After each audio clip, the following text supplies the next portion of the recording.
waktu yang diberikan, sebetulnya dilihat dari hubungan antara objek material dengan formal yang Bapak sampaikan tadi, sampai kesimpulan itu udah sangat apa? Sangat eh, bagus dan bisa dipahami kalau keduanya itu tidak bisa dipisahkan. Jadi di sini mungkin yang kami tanyakan, menurut pendapat Bapak pemakalah, sejauh mana objek material berkolaborasi pada efektivitas pengajaran nilai-nilai Islam dalam institusi pendidikan Islam. Yang kedua, apa tantangan yang dihadapi dalam mengintegrasikan objek formal dan objek material ini dalam manajemen pendidikan Islam di lembaga institusi kependidikan. Terima kasih. Dikembalikan lagi kepada Bapak Sadri dan Bapak Faisal. Assalamualaikum Baik, warahmatullahi wabarakatuh. baik. Assalamualaikum warahmatullahi wabarakatuh. Terima kasih banyak Ibu Naliza atas pertanyaannya, dan kiranya untuk menjawab ini nanti kita tampung satu lagi respon dulu Ibu, dan mohon bersabar. Silakan Bapak Ibu menyampaikan apakah itu pertanyaan, kritikan, atau saran, kita persilakan terlebih dulu. Bapak Ibu.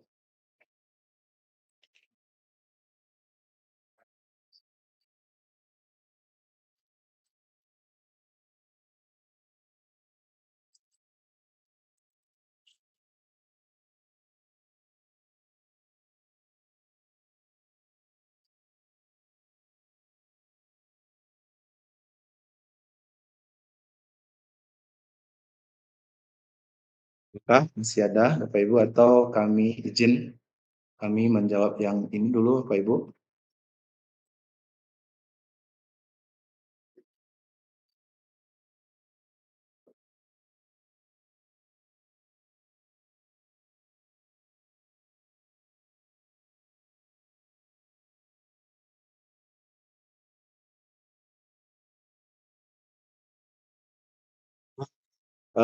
Sambil menunggu masukan atau respon dari Bapak Ibu yang lain, izinkan kami menjawab pertanyaan Ibu yang pertama, ya Ibu Naliza. Sejauh mana objek material berkontribusi pada efektivitas pengajaran nilai-nilai Islam dalam institusi pendidikan? Dalam pengajaran nilai-nilai Islam, objek material seperti yang tadi sudah kami uraikan di atas, kiranya menurut kami memiliki peran yang sangat signifikan sebagai alat bantu yang mendukung efektivitas proses pembelajaran, di mana nilai-nilai Islam yang meliputi etika, akhlak, keimanan, dan keilmuan membutuhkan pendekatan yang tidak hanya teoritis, tetapi juga terutama tentu aplikatif, agar dapat diterima dan dipahami secara mendalam oleh peserta didik. Nah, sejauh mana objek material berkontribusi terhadap efektivitas pengajaran nilai-nilai Islam di institusi pendidikan, itu dapat dilihat dari beberapa aspek. Yang pertama, membantu visualisasi konsep abstrak. Kami ulang lagi, yang pertama, efektivitasnya itu dapat membantu visualisasi konsep abstrak. Nah, maksudnya beberapa konsep dalam Islam seperti keimanan kepada Allah, malaikat, atau akhirat bisa sulit dipahami oleh peserta didik karena sifatnya yang abstrak. Objek material seperti infografis, video, dan media visual lainnya dapat membantu siswa dalam memahami dan merasapi konsep-konsep yang tadi abstrak untuk bisa kita maknai secara konkret. Misalnya, penggunaan peta untuk menjelaskan sejarah perkembangan peradaban Islam, atau penggunaan animasi untuk menggambarkan tata cara ibadah. Tentu juga nanti visualisasi ini juga ada batasannya. Seperti tidak pantas dan tidak layak, walaupun sudah ada gambaran Nabi Muhammad itu berambut panjang, kemudian wajahnya meneduhkan, tetapi tidak boleh divisualisasikan. Ini sudah ketentuan dan juga ada hadisnya. Tapi seperti nabi-nabi atau kisah-kisah nabi itu sekarang juga sudah banyak divisualisasikan. Jadi yang pertama adalah membantu memvisualisasi konsep abstrak sehingga anak yang masih berpikir konkret itu bisa lebih memahami. Yang kedua juga bagaimana untuk meningkatkan minat dan motivasi belajar dari murid, di mana penggunaan alat bantu material seperti buku, poster, atau alat peraga beribadah atau juga teknologi digital seperti aplikasi Al-Quran lah hari ini yang sudah banyak kita lihat dapat meningkatkan minat dan motivasi siswa. Seperti contoh seorang anak yang sedang menjadi hafiz Quran itu kemana-mana lagi tidak perlu membawa Al-Quran. Dengan adanya aplikasi Al-Quran itu bermacam irama, bermacam syekh itu sudah bisa kita pakai. Nah, objek material yang menarik dapat membuat siswa lebih antusias dalam mengikuti pembelajaran, sehingga mereka dapat lebih mudah menyerap nilai-nilai yang diajarkan. Hal ini tentu penting dalam pembelajaran agama yang kadang dirasakan monoton oleh sebagian siswa. Monoton apa contohnya?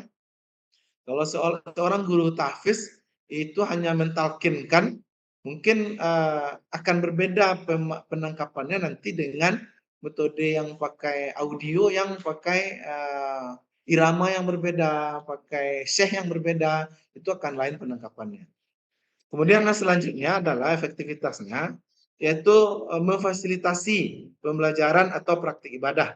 Bagaimana bentuknya? Bentuknya pembelajaran atau praktik ibadah seperti sholat, wudhu, zakat, dan tata cara haji sangat terbantu dengan adanya objek material.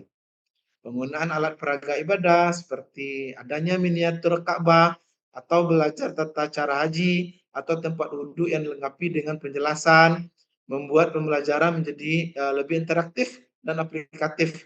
Dengan demikian siswa tidak hanya memahami teori saja, tetapi siswa juga dapat melaksanakan langsung.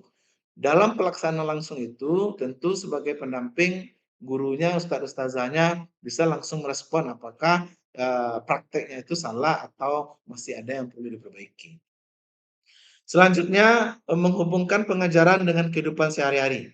Objek material itu sangat memungkinkan untuk kita atau gurunya mengkaitkan nilai-nilai Islam dengan kehidupan sehari-hari. Misal, dalam pembelajaran tentang zakat, kita bisa menggunakan contoh real seperti adanya sekarang kalkulator zakat atau simulasi distribusi zakat dalam bentuk video yang sudah banyak sekarang tentu beredar. Yang selanjutnya yaitu memperkuat pengalaman belajar melalui interaksi. Apa bentuknya? Nah, beberapa objek material memungkinkan siswa untuk terlibat secara langsung dalam kegiatan pembelajaran. Misalnya dalam simulasi pasar Islam, bagaimana bentuk transaksi yang syariah, atau pembelajaran berbasis proyek yang melibatkan pembuatan karya yang secara Islami dilakukan oleh siswa. Kemudian juga efektivitasnya itu mendukung metode pembelajaran yang variatif, di mana sekarang pada saat sekarang ini institusi pendidikan semakin mengintegrasikan berbagai metode pengajaran seperti pembelajaran berbasis proyek atau PBL atau flip classroom. Dalam konteks ini objek material terutama yang berbasis teknologi seperti banyak yang beredar seperti platform e-learning, presentasi interaktif atau Zoom meeting sangat membantu guru dalam menyajikan materi yang beragam dan menarik. Hal ini tentu akan memperkaya metode pengajaran nilai-nilai Islam agar lebih relevan dengan zaman dan mudah dipahami oleh siswa. Itu menurut kami, Ibu, sejauh mana objek material berkontribusi pada aktivitas pengajaran nilai-nilai Islam dalam institusi pendidikan. Baik, untuk sebelum kami kembalikan kepada Ibu Efnaliza, untuk selanjutnya mungkin kepada Bapak Hidayatul Sadri, atau Bapak Ibu rekan yang lain akan untuk menambahkan kepada pertanyaan Ibu Evnaliza tentang sejauh mana objek material berkontribusi pada efektivitas pengejaran nilai-nilai Islam dalam institusi pendidikan, kami persilakan. Atau juga terhadap pertanyaan yang kedua tentang apa tantangan yang dihadapi dalam mengintegrasikan objek formal dan objek material dalam manajemen pendidikan Islam, kami persilakan. Terutama dulu kepada Bapak Hidayatul Sadri sebelum kita minta masukan kepada rekan-rekan yang lain. Silakan Bapak Hidayatul Sadri. Terima kasih Pak Faisal. Sepertinya mungkin jawaban dari Pak Faisal sudah cukup terstruktur dan jelas. Mungkin dari kami tidak ada tambahan. Yang lain mungkin Bapak Ibu yang lain silakan. Ya. Atau mungkin pertanyaan yang kedua Pak Hidayatul Sadri. Apa tantangan yang dihadapi dalam mengintegrasikan objek formal dan objek material dalam manajemen pendidikan Islam, atau kita minta masukan dari Bapak Ibu yang lain juga boleh Kita Pak. minta masukan dari Bapak Ibu yang lain gitu.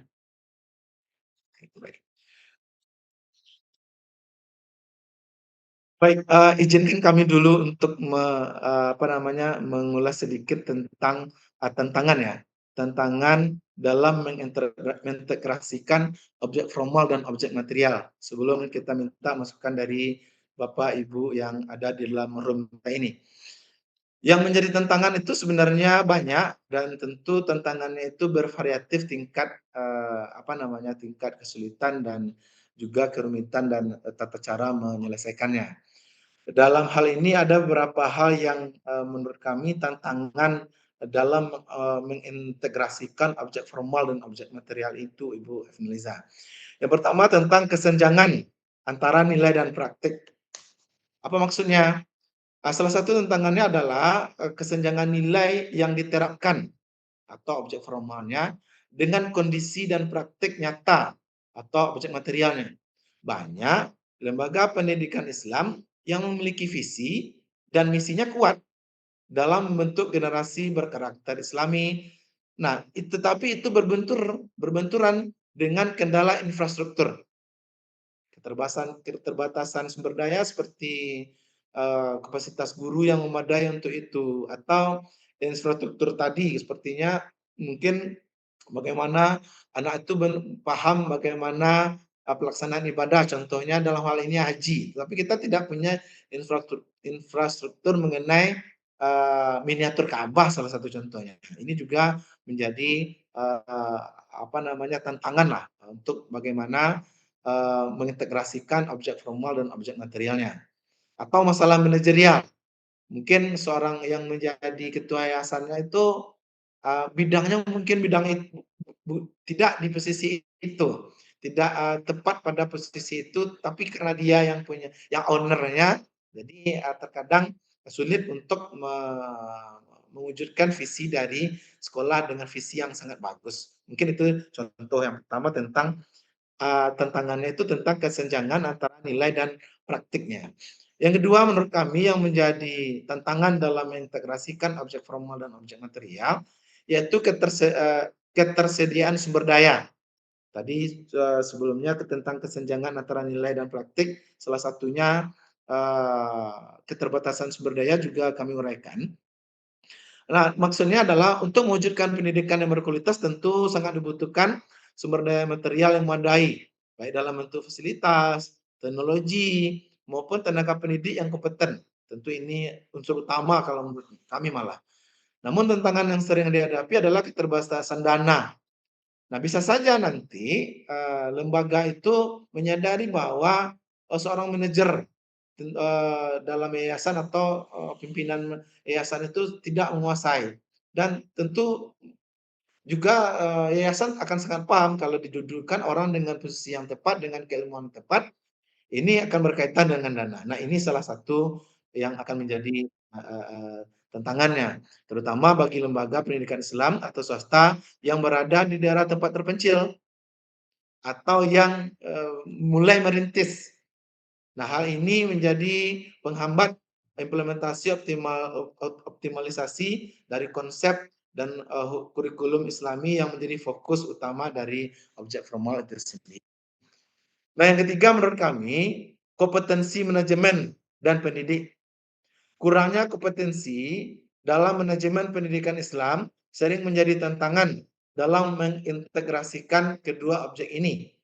Para pengelola pendidikan Islam kadang tidak memiliki pemahaman yang mendalam tentang manajemen modern yang mampu mengoptimalkan penggunaan sumber daya material tanpa menyampingkan nilai-nilai Islami. Selain itu, tenaga pendidik yang tidak memiliki pelatihan manajerial atau konsep atau kurang paham dengan konsep manajemen pendidikan dapat kesulitan dalam menyelaraskan visi yang diusung dengan tantangan material yang atau aset yang kita punya. Kemudian yang keempat, menurut kami yang menjadi tantangan dalam pengintegrasian itu adalah perubahan teknologi dan modernisasi. Perubahan teknologi dan modernisasi pada saat ini adalah hal yang tidak bisa kita elakkan. Perubahan tantangan teknologi dan modernisasi harus kita ikuti. Harus kita update terus. Nah, ketika itu tidak kita selaraskan dengan kemampuan kita mengembangkan teknologi, mengikuti perkembangan teknologi dan modernisasi, nanti kita akan terhalang untuk mengaplikasikan objek material dan objek formal ya tentunya.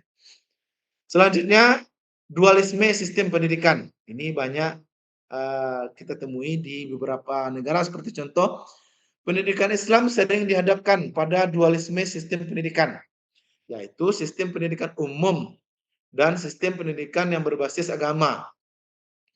Tantangannya muncul ketika lembaga pendidikan Islam harus memenuhi standar nasional atau objek material yang seringkali tidak sejalan dengan tujuan keislaman yang ideal. Integrasi ini membutuhkan upaya ekstra untuk tetap berpegang pada visi keislaman sambil memenuhi tuntutan dan akreditasi yang diberikan oleh pemerintah. Seperti yang kita ketahui banyak, seperti contoh lah di tempat kami. Yang kami ketahui itu banyak lembaga-lembaga yang berbentuk yayasan, seperti contoh Rumah Quran, yang mereka tidak mau mendaftarkan yayasan mereka tersebut ke depak atau ke sekolah karena mereka mengkhawatirkan misi yang mereka angkat, kurikulum yang mereka angkat itu nanti akan berubah ketika mendaftarkan ke yayasan. Kenapa berubah? Karena memang ketika kita sudah mendaftarkan ke Departemen Agama atau ke Dinas Pendidikan sendiri, ada tuntutan-tuntutan yang mesti dipenuhi oleh yayasan atau sekolah itu sendiri, yang mungkin kurikulumnya harus standarnya begini, begini, begini. Sementara yayasan yang tidak mau mendaftarkan karena mereka tidak ingin rohnya mereka sendiri itu tidak bisa mereka laksanakan. Pada akhirnya bagaimana? Banyak sekolah-sekolah atau yayasan berbentuk rumah Quran di daerah kami yang ada Payakumbuh di Kabupaten Bulu Kota yang tidak semua tentu, tetapi yang ada kami lihat itu mereka menjalankan program mereka. Lalu bagaimana dengan akademis anak? Akademis anak itu mereka kemudian mendaftarkan anak dalam paket A, B, atau C-nya. Jadi seperti itu cara menyikapinya. Itu tantangan itu seperti itulah bentuk yang dapat kami contohkan. Kemudian resistensi terhadap perubahan. Beberapa lembaga pendidikan Islam menghadapi resistensi dari internal dalam hal perubahan, terutama yang terkait dengan modernisasi manajemen dan sistem pendidikan. Pengelola yang konservatif seringkali merasa bahwa pendekatan manajemen berbasis modern bisa menggerus nilai-nilai Islam. Nah, mungkin ini kekhawatiran seperti yang contoh tadi kami sampaikan, sehingga ada mengambil kesimpulan memasukkan pendidikan Islamnya diutamakan, kemudian pendidikan akademisnya didaftarkan dalam pembelajaran paket. Kemudian kontinuitas dan keberlanjutan program pendidikan. Salah satu tantangan utama selanjutnya adalah memastikan keberlanjutan dan kontinuitas dari program-program pendidikan Islam. Seringkali ada kesenjangan dalam jangka panjang atau visi jangka pendek dan panjang tentang objek formal dengan ketersediaan sumber daya yang mendukung atau objek material, misalnya program pendidikan yang dirancang untuk jangka panjang bisa terhambat oleh keterbatasan finansial atau perubahan kebijakan pemerintah. Nah, itu tujuh item yang menurut kami, Bu Analiza, tentang tantangan dalam mengintegrasikan objek formal dan objek material. Dan tentu kami juga menyadari bahasan kami sebentar ini tentang kontribusi pada efektivitas pengajaran nilai-nilai Islam pada objek material dan formal ini, dan tantangan dalam mengintegrasikan objek material dan objek formal ini masih jauh dalam kapasitas sempurna, dan kiranya kami sangat berharap dari Bapak Ibu dan rekan-rekan yang justru sudah mendalami apa-apa yang menjadi tantangan di tingkat satuan pendidikan barangkali, dan atau versinya yang berbeda. Untuk itu kami mintakan masukan atau respon tanggapan kepada Ibu Ifnaliza atau Bapak Ibu rekan lain untuk menyempurnakan penyampaian yang baru saja kami sampaikan. Persilakan kepada Bapak Ibu atau rekan kami yang ingin menyampaikan tambahannya. Ya. Kalau dari saya pribadi udah sangat memuaskan Bapak. Jadi mungkin bisa buka termen berikutnya karena itu jawabannya sudah sangat lengkap, setuju dengan apa yang disampaikan oleh Bapak Satri. Terima kasih Bapak atas jawabannya. Kita buka termen berikutnya. Baik, terima kasih Bu Finaliza. Nanti di ruang elaborasi nanti kita penguatannya kita minta juga kepada Bapak dosen kita. Baik Bapak Ibu, untuk selanjutnya kita minta kritikan, masukan, saran atau pertanyaan supaya nanti kita bisa menjadi bahasan bersama. Kami persilakan Bapak Ibu untuk menyampaikan pada di ruang kita ini. Kita persilakan.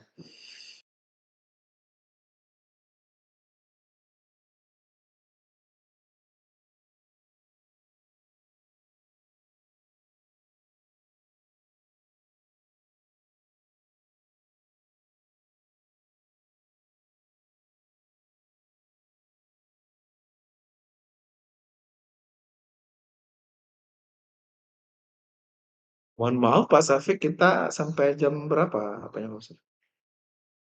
Jam 12 Pak, 12.30 di chat Pak. Ya, ada 1 jam lagi ya. Ya.